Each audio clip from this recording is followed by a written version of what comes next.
Welcome to the Samhain Podcast. This year is packed with scary stories, monsters, ghosts, vampires, curses, and murder. All on the Olde Scot the Celtic Podcast.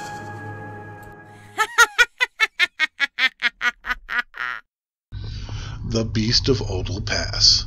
An apparition was said to haunt the Pass of Olde from Corea and was known as Basij Balak Olde, the Beast of Olde Pass. It appears as the first road through the pass was being constructed. This shape-shifting being would adopt many forms. Sometimes it bore the form of a man, and other times it appeared as a greyhound or some other beast. Sometimes it uttered frightful shrieks, terrifying the workmen. People who traveled through the pass after darkness were frequently thrown down to the ground and hurt by the apparition, only reaching places of safety with great difficulty, as if this apparition was trying to kill them. Then one day a man's body was found on the roadside. His death was caused by two gruesome wounds, one on his side and one on his leg. The wounds were found to be inflicted by something other than human, not a weapon, for the blood was jagged and had a strange ooze to the edge. Apparently the beast's lust for blood had been satisfied, because immediately the haunting ceased. Or has it? Does the beast lie dormant, waiting to be disturbed again and begin its reign of terror once more? No one knows what actually caused the death of the man, or what caused the hauntings. It is believed to be the disturbance of the construction, but was it? Yet there has been plenty of construction in that area since, with no hauntings. There have been rare sightings there, here and there, yet only one other holds any volition to its claim. A minister was driving in the same area of Olde Pass when a beast slammed into his car and forced him off the road. The beast then stalked the minister within the car for over an hour, clawing and bashing into it, breaking out the windows. He was about ready to pounce when a truck arrived suddenly to help the bewildered minister. Even the truck driver claimed to have seen something run off. Was it the apparition, said to be the beast, or does the Isle of Skye have a large animal capable of such things? I doubt the latter, but you never know.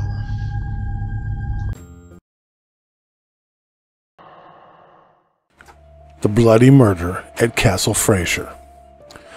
Now this story was sent to me by a friend, a member of our YouTube channel, who lives in Scotland and is of Fraser. And the story goes, Castle Fraser has secret staircases, hidden walls, and spy holes, as well as terrible tales of murder. A young lady was murdered in the green room, and her bloody body dragged down the round tower. She left such heavy bloodstains that the stone steps had to be covered in the wooden paneling. That paneling is still in place today. Castle Fraser has a lady in black also, Lady Blanche Drummond, who died of consumption in 1874. And they both seem to haunt the place. The sound of voices, laughter, and music have also been heard emanating from the Great Hall. And it is safe to say that Castle Fraser is a very haunted place. Both of these deaths have never been fully understood. The first murder was thought to be a traveling stranger, never to be seen from again, and the second was thought to just be a victim of disease. However, the truth has been revealed by a visitor to the castle who, unbeknownst to her traveling companions, had the gift of the mystical arts. She was a conduit to the other world. Now this woman refused to even step inside the castle, and instead took up much lower accommodations at a local inn. At first she didn't want to reveal why she would not go into the castle, for she had already offended her companions with her actions. Yet, as time went on, her companions pressed her to explain herself. The attitude towards those with gifts and skills and blessings of the mystical arts was still quite scornful. Now she knew she wouldn't be hung as a witch, that time had already done past, yet.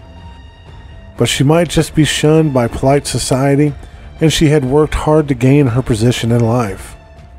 Now one night, as a Cayley raged at the castle, she sat alone in her room at the inn, knowing that the next day they would leave with her companions to return to Edinburgh.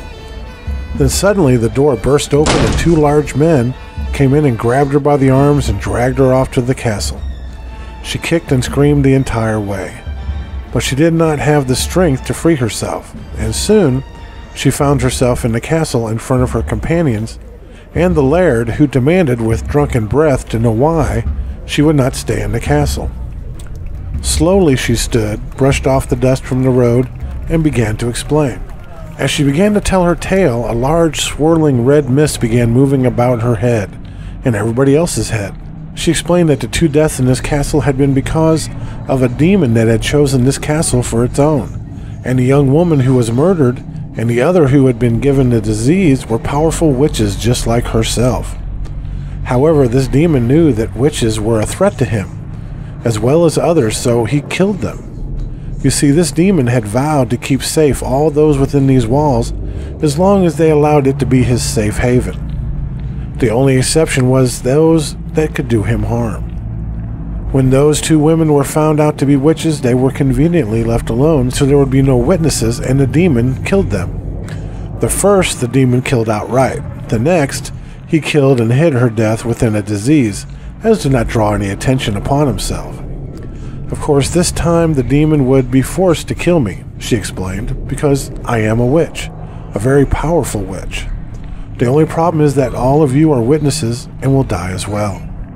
Just then the demon attacked, and everyone in the room was killed, except the witch, which astonished her. The demon thought it was odd that such a powerful witch would not want to confront him. In fact, she had to be forced into the castle, and he felt she deserved to live. But it still didn't make sense to him, so he drew her close, very close, and asked why. And she replied, "Because if I had stepped into the castle that first day, you would have killed me outright." And he replied, "Of course.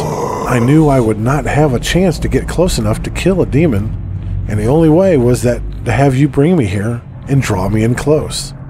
And she said that just as she plunged a special dagger into his heart and recited a special incantation. The demon screamed in terror as he was drawn back into the hell dimension. She landed on her feet, looked around, loaded up a chest full of money, jewels, and treasures, and rode back to Edinburgh. On her way, she declared, as she rode away, "Now I'm a rich and powerful witch."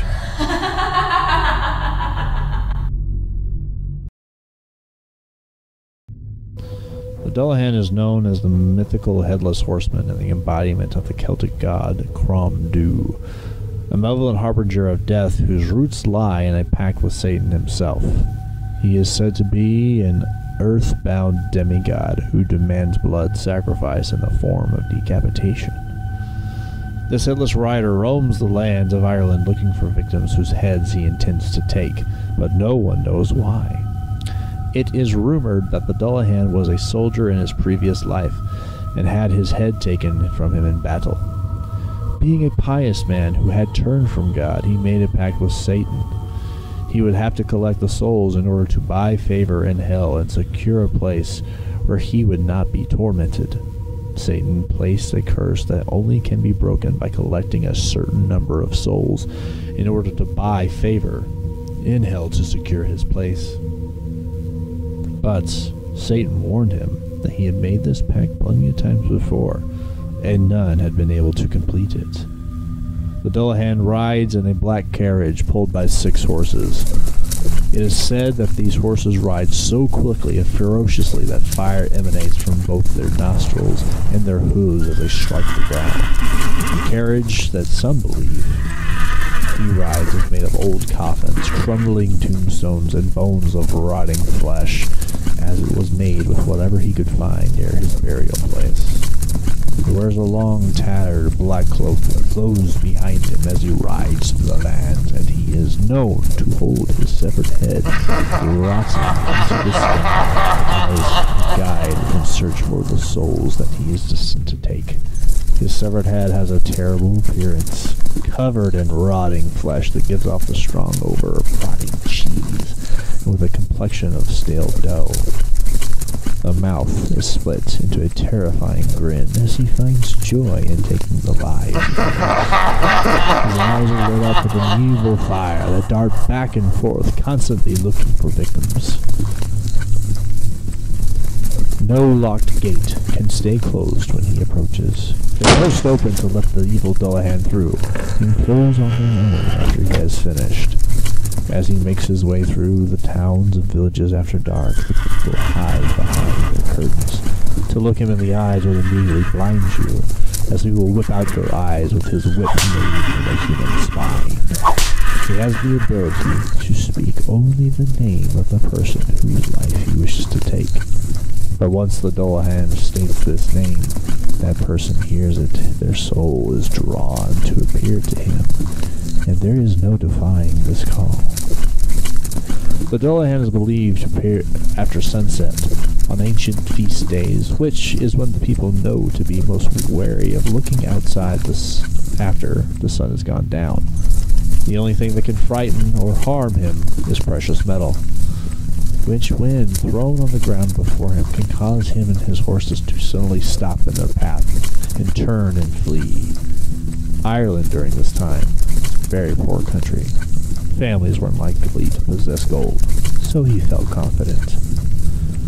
Entering a small village of Glen Craig, he called upon his next victim, a young Irish girl.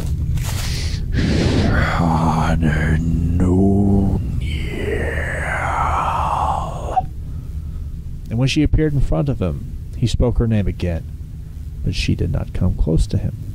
So he reached out with his whip made from a human spine, wrapped it quickly around her neck, and pulled the girl close to see what power this frail little girl possessed that would thwart his. He looked deep into her eyes, and she frighteningly looked back, shaking. He tried to call her name a third time, but his curse would not allow it.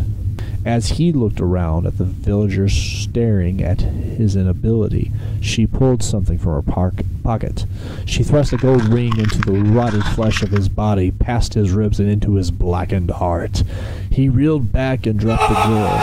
Feeling the precious metal within him, he heard the laugh of Satan, his failure ring out the village, echoing from house to house. Pain shot through his rotten body, and fire flicked from his wounds, sending to the ground in agony. Behind him, a dimensional rip opened. A large, ugly hellhound burst forth and dragged him into hell in an afterlife of torture and torment. As the rip began to close, Satan stepped forward, looked at the girl, smiled, and bowed in respect. You see, the girl could not go to the Dullahan, you see, because she was deaf and never heard her name called, although she knew the legend. Everyone in Ireland knew the legend.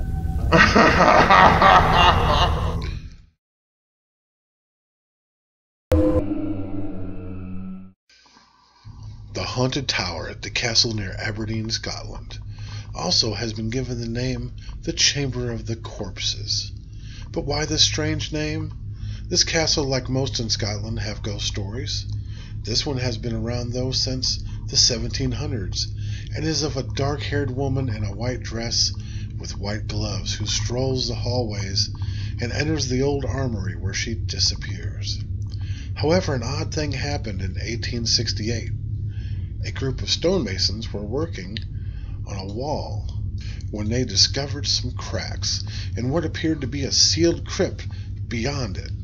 Peering inside, they could see a series of what they thought were mummified bodies.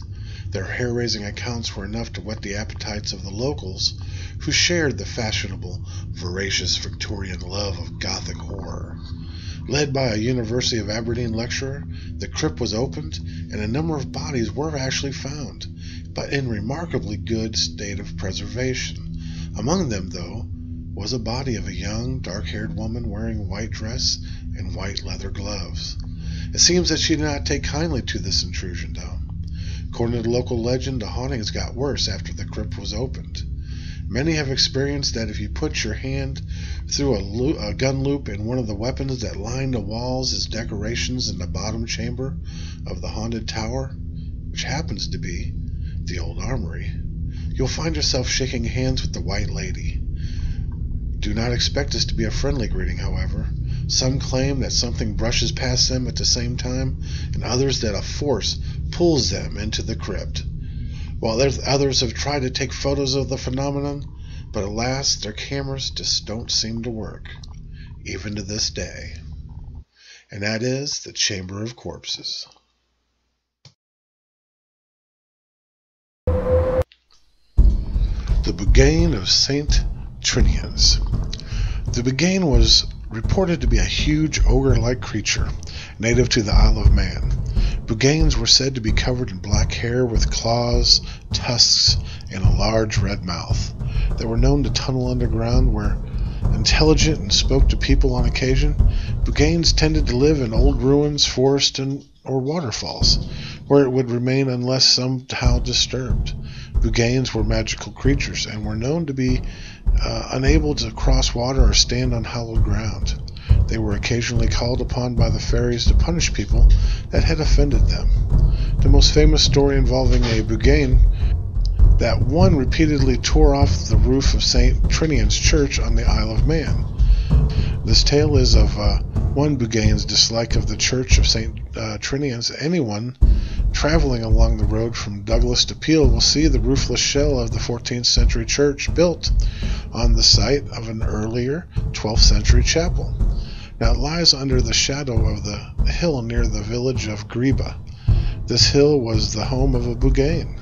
When the church was built by the monks of St. Trinian's Priory in southwest Scotland, they had no idea what they were up against, for the Buggane objected to such a building being erected in his supernatural domain.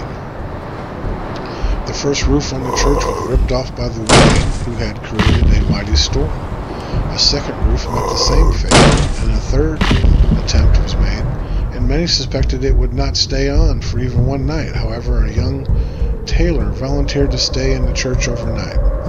Not only would he stay the night, he said he would take a wager that he could also make a pair of breeches during his wait. That's weird. The monks thought if the Buggane could be put off from tearing the roof for the first night, he would then leave it alone. The brave, some would say foolish tailor worked hard that night, stitching the breeches together, keen to win his wager. As he sewed, the wind grew stronger and the tailor became increasingly nervous. Then before him, rising out of the ground, came the mighty Buggane. Just having time to put the last stitches in the breeches, the tailor leapt through the church window behind him. He heard the crashing of the roof as it was ripped off and thrown to the floor. Running for his life, he heard the pounding hooves and blood-curdling screams of the Buggane. Finally, out of sheer anger, the Buggane tore his own head off and threw it at the tailor. It exploded at his feet, but he escaped. The tailor was fortunate to survive that night and win his wager. Never again did anyone ever attempt to replace the roof of St. Trinian's Church. Go there today and you'll see it. Ciel Bhrisht, they call it in Manx Gaelic, broken church. It is a roofless shell. Locals will tell you that on dark winter nights when passing the church, a large gust of wind rises from nowhere and the ground starts to shake. A warning from the Buggane that has been heeded for centuries.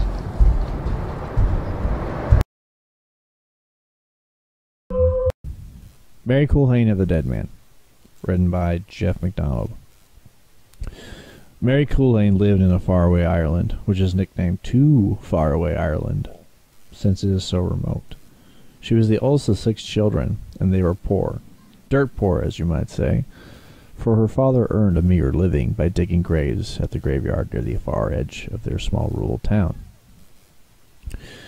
One day her father came home, bone-tired as he always was, and he plopped himself down in his comfortable easy chair. As the tension of the day left him, he let out a sigh of relief. Girl! Mary then heard him exclaim from his resting place, "Hi, I can't believe it! I left me prize blackthorn walking stick back at the tree. The only thing me dear father gave me. And it'd probably be gone by the morning," he exclaimed in disgust at his own mistake.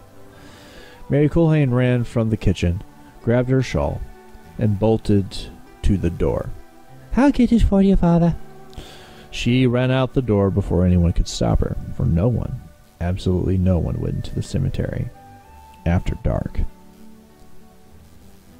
And indeed it was dark before she got there. A big moon, though, was just on the horizon as she entered the cemetery gate. She had been here many times before the graveyards and didn't scare her, but that was in the daytime.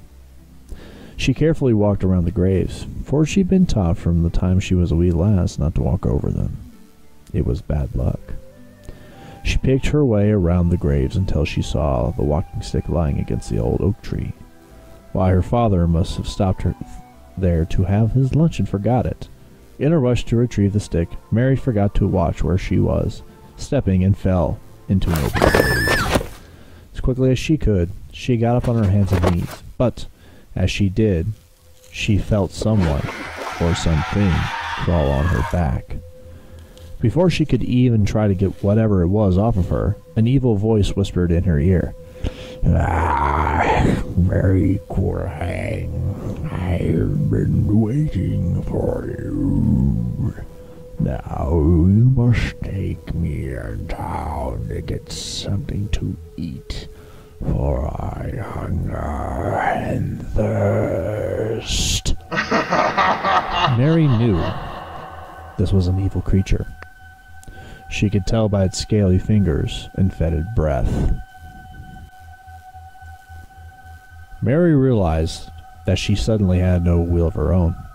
She was helpless, and fated to do only as the evil creature bade her.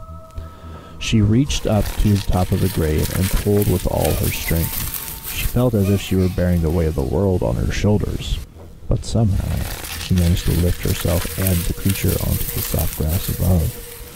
She lay prone while creature screamed, "Get up, Mary Quilhane! Get up and take me into town." Mary slowly rose. With that creature riding her back, she trudged toward the village. It came to the main road, where the first house appeared. "Now, Mary Quilhane, take me into this house so I may feed." Mary tried to resist but was unable. So when she reached for the first step, the second step, and was ready to reach for the third, the creature cried out, "Not here, Mary Quilhane, for I smell the stench of holy water." Mary stepped down and went to the second house. "Now, Mary Quilhane, bring me inside this house." But again she reached the third step, and the creature cried in pure agony, "No, Mary Quilhane, take me away, for I smell the stench of holy water." Mary again retreated and walked down the road until they came to the third house. She took the first step, the second, the third, and the creature said not a word. "Take me into the kitchen, Mary, and find me something to eat." Mary walked down the darkened hallway to the kitchen. There she let the creature slide off her back onto a chair. "Quickly, Mary Quilhane, I don't have much time." Mary looked all about. Finally she said,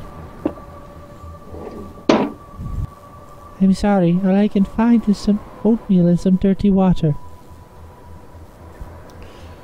"Ah, Mary Quilhane, I will teach these people to not leave me anything. Let me on your back." Mary again did as the creature commanded to do. "Now, take me up these stairs." "No, no!" Mary screamed inside her head, for she knew this family, and she knew that the three boys, her classmates, slept upstairs. But she was powerless under the weight of the evil one's spell. She slowly made her way to the top of the stairs. There in the moonlight she could barely make out figures of the three boys fast asleep on their beds. The creature slid off her back and went over to each boy. He took out a sharp knife and slit each boy's finger. With the first drop of blood, their breathing stopped. With the second drop of blood, their hearts stopped beating. With the third drop of blood, all life left their bodies. He took the vial of blood and climbed on Mary's back. Take me back down to the kitchen, Mary Queen, so we may feast. Mary, sad, had no choice but to walk down the stairs and into the kitchen. The creature slid off Mary's back and onto the chair. He took the oatmeal and poured it into 2 bowls. Then he took a vial of blood and began to pour it over the oatmeal. When he finished, he gave 1 bowl to Mary and said, Now, eat this.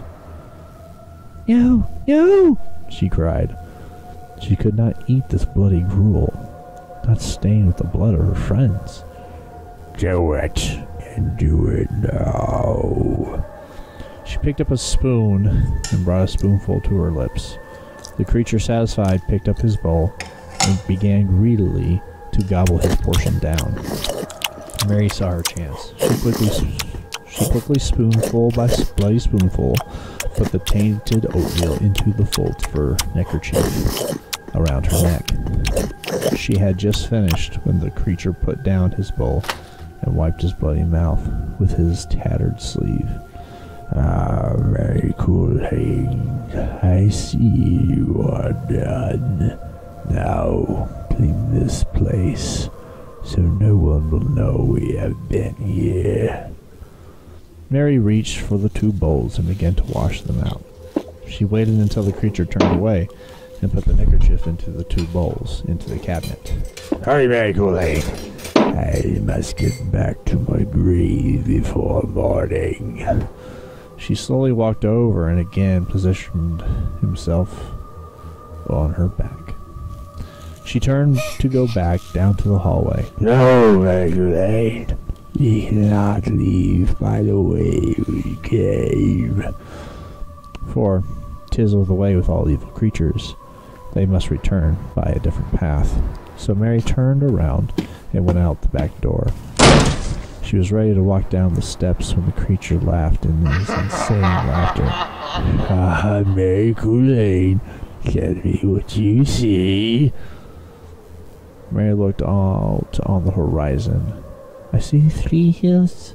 They call the Haunted Hills. And Mary Kool-Aid began to fear for her own life. Do you know why, Mary Kool-Aid? I'll tell you why. Because buried in that blue mound is all the gold and silver the evil ones have gathered over the many years. But only the dead know of it. So now she knew of the gold. He wouldn't possibly let her live knowing the secret. On and on into the night they went. The creature laughed and taunted and sang stories. Evil stories that no one wants to hear. The moon set in the western sky, throwing the sky into pitch black. Finally, started to approach the cemetery, back by the road. As they did, a rooster crowed. Ah! Mary Kool-Aid, what is that awful noise? Mary knew full well it was a rooster, and that this must be close at hand. But, he said, "'Tis is nothing but the bleating of a sheep." Hurry, Mary Kool-Aid, hurry! Mary reached the graveyard and was trying to find her way around the graves when the inky black sky turned a soft gray, and again they heard the rooster crowing. Ah! Mary Kool-Aid, what is that foul noise? "It is nothing, I say, but the bark of a dog." Quickly, Mary Kool-Aid, for I feel myself weaken. Mary saw the oak tree. She saw the open grave. She walked slowly towards it. Just then, the sky broke open, and the first beam of morning drew across the sky and into the graveyard. The rooster crowed for a 3rd time. Mary felt the creature jump, frightened, from her shoulders and slither into the pit. As it did, it cried, Ah, Mary Kool-Aid, you tricked me. They don't have time to kill you. If I would know that you were to live, I never would have told you of the gold. Suddenly a great weight had been lifted from her shoulders, and at once she had her will to do as she would. She glanced down in the grave, but all she saw were the whitened bones of the evil creature. She grabbed her father's walking stick, used it to tilt the creature's head over, causing it to crash down upon him within his grave. Then Mary used it as she hurried home. Once there, she threw herself onto a bed and fell into a deep sleep. A couple of hours passed when her mother ran into her room. Mary, wake up. Something terrible has happened in town. Mary, please wake up. Mary stirred, and her mother could see that her hair was matted and tangled, and darkened circles smudged her eyes. Her dress was dirty, and it looked like blood stained her apron. Her mother backed out of the room, scared. Mary, just get some sleep. Or meet us at your friend's home, the one with the 3 boys. Mary again fell into a deep sleep, but this time was full of dreams. Dreams of an evil creature, the boys, the knife, the blood. Oh, the blood! Then she suddenly awoke. She realized it wasn't a dream. It had happened. But she remembered something else. As they were walking back to the graveyard, she had asked the evil creature if there wasn't some way that those boys could have lived. The creature just laughed. Ha ha ha! Very cool, ain't there was a way. There's always a way. You see, if they were to drink their own blood, they could have lived. But as you ate your potion, now there's no way. But there was a way. She hadn't eaten her portion. Maybe, just maybe. She got herself bathed, put on a fresh dress, and headed toward town. When she got to the boys' home, she could see that the entire village was trying to console the desolate parents. When she went up to the father and said, Please let me inside. Oh, Mary, I can't do that. What is upstairs in that bedroom is not fit for a young lass to see. But you don't understand. I know a way to save their lives. I beg you. Ah, Mary, if you could save me 3 sons' lives, I'd give you anything in my power to give. Just let me go in alone, she demanded. The father cleared the house, and Mary entered. She walked down the darkened hallway to the kitchen. She opened the cabinet, and there was a neckerchief right where she had left it. She grabbed a spoon and went up to the stairs. She saw the lifeless forms of the 3 boys. She gently went over and put the spoon to their lips. With the first drop of blood, gasp! The boy began to breathe. With the second drop of blood, their hearts started to beat. And with the 3rd drop of blood, all life came back into their bodies. What a rejoicing there was! When Mary walked outside, and behind her the 3 boys were alive and well. For 3 days and 3 nights, there was a celebration like none before. On the 3rd night, the father came to Mary. Mary, you have made me the happiest man to ever live. You gave me my 3 boys back. And Mary, I want to give you something. Anything, name it. Please, Mary, tell me. Well, Mary said, Would you teach me that land behind your house? The one with the 3 hills on it? I'd give you that and much more. As the oldest of the 3 boys, who was Mary's age, walked up and took her hand. So right there they wrote up a contract. After a long courtship, and when Mary had become of age, she married that boy. And don't you know what they built the foundation of their house between the 2 hells? And when they dug down, they found gold. Gold and jewels and silver. There was enough that Mary Coulain was a rich woman, and her father would never had to pick up a shovel again. She had another stone slab placed over the creature's grave, and a headstone placed with a particular warning. In this graveyard, never go, unless soon the rooster will crow. And even though the events of that night slowly faded away like a bad dream, there was something Mary Coley never forgot, and that was to keep holy water at the front door.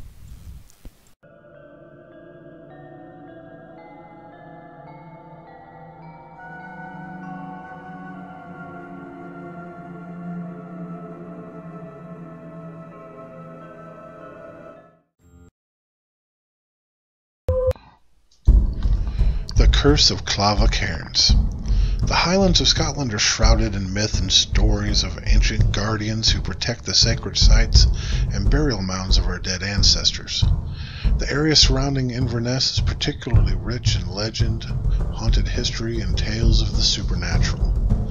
The folklore surrounding the Loch Ness Monster is known throughout the world, and there are those who say that on the 16th of April, anniversary ghosts arise on Drumosey Moor, the site of the Battle of Culloden, the last battle to be fought on British soil. However, 1 mile to the southeast of the battlefield lies a much older site, perhaps less chilling and bleak, but perhaps even more evocative than Culloden.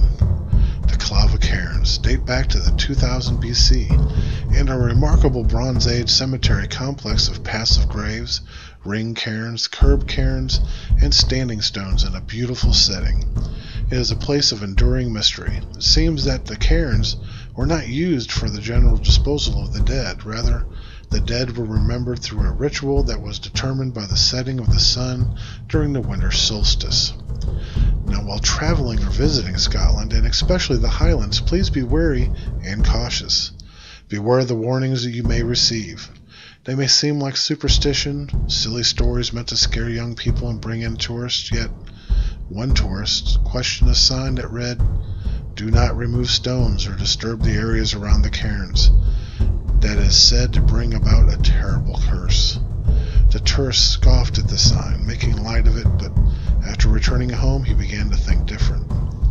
The legend of the cairn says that a curse is bestowed upon anyone who removes stones from the burial grounds. There's a well-documented story of a Belgian tourist who removed a 2-pound stone from the Balnarian site. Some months later, the surprised staff at the Inverness Tourist Board received a parcel containing the stone. Enclosed was an anonymous letter stating that since taking the stone, the man's daughter had broken her leg, his wife had become very ill, he had lost his job and broken his own arm. So who was the guardian of the stone? Could it be one of the many mythical creatures of Scotland, such as a sea or a fairy people of Scottish folklore, or could it be one of the Bronze Age ancestors, or perhaps the man was cursed by his own conscience? It is one of those enduring mysteries that Scotland is famous for. Ancient curses date back well before Scotland even existed, and we should not take them lightly. The legendary Bothyn Sea. Now, the legendary Bothyn Sea is also known as the White Woman of the Scottish Highlands. They are mystical creatures that take the form of beautiful women, lurk in the Highlands, and wait to seduce young travelers and drink their blood. Now, they're thought to be fairies. The Bothyn Sea are generally withdrawn from society. Unlike their succubi counterparts, they didn't care about power, wealth, or youth. They only cared about feeding, luring young hunters in by inviting them to dance with them until they grew too exhausted and to overpower the Bothyn Sea. Now, they would then feed upon their hapless victims, draining them of their blood. Unlike vampires, though, the Bothyn Sea would use their long, sharp fingernails to slit their victims' necks in order to drink their blood. Settled in the mountains and forests, the Bothyn Sea would often lure in hunters, drawn to the men by the smell of the blood from their kills. Now, legend has it that these women had hooves instead of feet, which they kept hidden under their long dresses. And unlike vampire cousins, who were fond of shape-shifting into bats, the Bothyn Sea favored a wolf form. They were never any known male Bothyn Sea, but if a woman is killed by these creatures, she will turn into one. The Bothyn Sea had only 2 known weaknesses. They had a fear of horses, and they were vulnerable to iron, the only known substance which could kill them. The The most popular tale of the Boven Sea tells the story of a young group of hunters who stopped for the night in a small hunting lodge. The men built a fire and began eating and drinking, expressing general merriment after a good day's hunt. As they began to voice how nice it would be to have company of a woman, there's a knock at the door, and 4 beautiful women stand at the door, having become lost in the wilderness, and ask if they could join the men in their shelter for the night. The men, silently congratulating themselves on their good fortunes, invite the women in. Now after a while, the women express a wish to dance, and the men waste no time in asking them. The 4 men coupled off perfectly. Soon the dancing became more vigorous, and before the men knew what was happening, the Boven Sea had slit their throats of all but one man, who was nearest the door. As soon as he saw this, he bolted. He realized what was happening, and ran over to the horses in a frenzy. It was there he realized that the Boven Sea were not venturing near the horses, so he understood one of their weaknesses right off. The man stood weary-eyed among the animals all night. Just before dawn, the women headed back towards the wild. The lone man cautiously headed back towards the hunting lodge, hearing no sound from within. When he looked inside, he saw his 3 dead comrades on the floor, their skin almost translucent as they lay in a pool of blood of their own. Wow. I had been that guy.